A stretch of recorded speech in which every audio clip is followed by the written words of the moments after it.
Welcome back, excuse me, to Joe Stunner Boxing.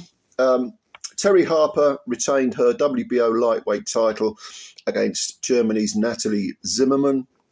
This was a very wide, unanimous decision, I think. I think all judges gave Terri at least 9 of the rounds. There might have been a drawn round here and there, or maybe Natalie won one round, but that sounds about right, because Natalie Zimmermann was way out of her depth, way out of her depth. Now, Natalie came in with a 13 wins, 3 KOs, no draws, no defeats record, but you cannot have a more manufactured record than this lady had. She comes from an MMA background, and she's 42 years old. And if you look at her record, it is absolutely full of, well, put it this way. This is the best way to put it. None of her opponents had a winning record, none of them. And 4 of them were debutantes. So this was always on the cards. I predicted that the fight would unravel how it did. It unfolded from the word go with Terri boxing, a vastly superior skill level.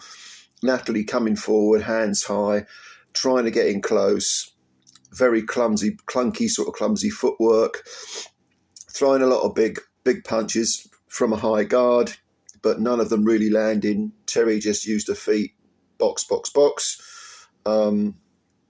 It was all a bit predictable, really, which is to take nothing away from Terri, because you can only beat what's in front of you. But after a while, you got to the point where probably after 2 or 3 rounds, you thought, well, perhaps Terri will stop her. Perhaps the corner will throw the towel in, or Zimmermann will lose heart. In fairness to Zimmermann, she didn't. She kept the nose to the grindstone, kept trying to win, but she just didn't have anywhere near the skills of Terri Harper. And this win now means that Terri's got 16 wins, 6 KOs. She's been beaten twice, once at welterweight by Sandy Ryan, and that was an audacious attempt for the WBO welterweight title. In actual fact, Terri, unbelievably, has held a belt at 154. She beat Hannah Rankin on points, and then she defended it twice. Once was against Ivana Habazin, and then at Cecilia Bracker. She got a draw with Cecilia Bracker, and Bracker's a very, very good fighter. Or, in the twilight of her career, but has had a fantastic career. But then she lost to Ryan, and she decided, I'll move down to lightweight, and she fought Rhiannon Dixon, who at the time was undefeated, in 10, and got a very, very good victory there. Won a unanimous decision. I thought it was close, but yeah, Terri deserved it. And now she's defended against Zimmermann. And when you consider that, the only other defeat, apart from the Ryan defeat, was to Baumgartner. That was down at super feather. So lightweight is probably her division. She was fighting way out of her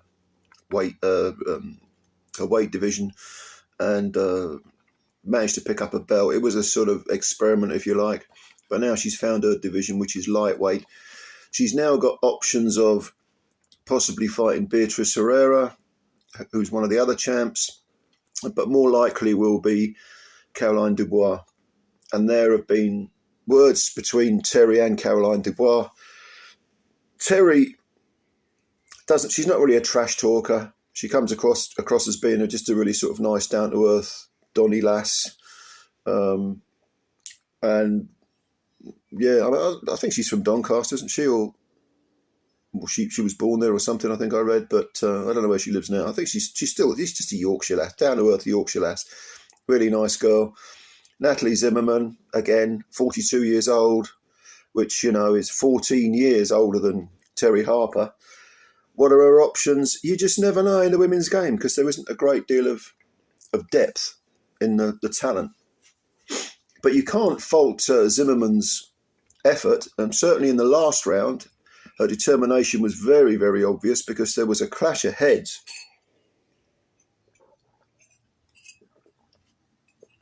big clash of heads that left a huge and rather deep diagonal cut across Zimmermann's left eye, and it pissed blood.